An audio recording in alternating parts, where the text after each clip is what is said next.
चाहते हैं स्वीटी कुमारी ऑफिशियल का सबसे पहले ऑडियो वीडियो सुनने के लिए तो चैनल को सब्सक्राइब कीजिए और बेल आइकन को दबाना ना भूलिए।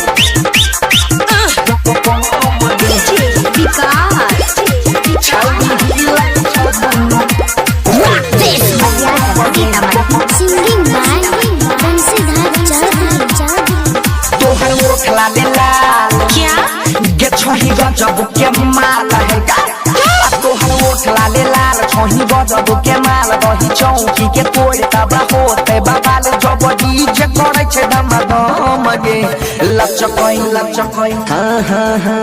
लचकई छौ जब कमरिया तोरा हिलाई छ दुनो बम गे लगबई छी जब ठुमका छौरी हिलाई छ दुनो बम गे लचकई छौ जब कमरिया।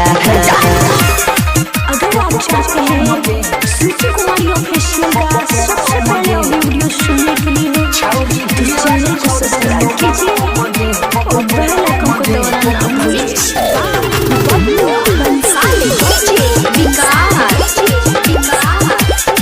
चौधरी।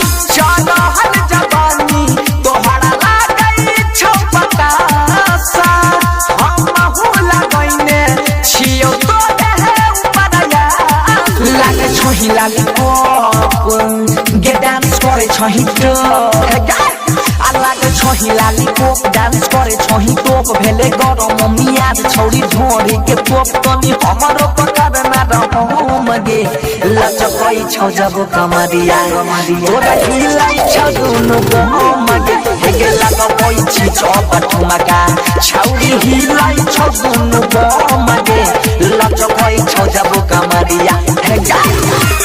अगर आप चाहते हैं स्वीटी कुमारी ऑफिशियल का सबसे पहले ऑडियो वीडियो सुनने के लिए तो चैनल को सब्सक्राइब कीजिए और बेल आइकन को दबाना ना भूलिए। मानसी एक गली विकास।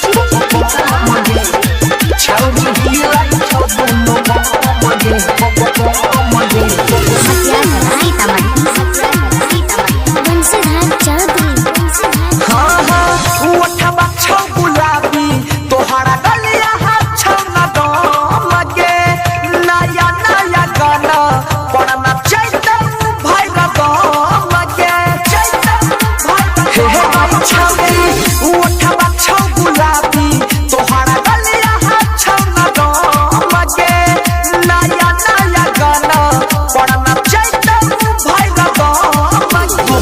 कोनो जोर गे सब करे लगले शोर छौरी गे तोहर नहीं छो कोनो जोर सब करे लगले शोर सुधीर बनसी देखे छो तोरा ढोली के ओर राइटर सोनू देखाबै छो दम गे लचकई छौ जब कमरिया तोरा हिलाई छ दुनो बम गे गे लगबै छी जब ठुमका छौरी हिलाई छ दुनो बम गे लचकई छौ जब कमरिया।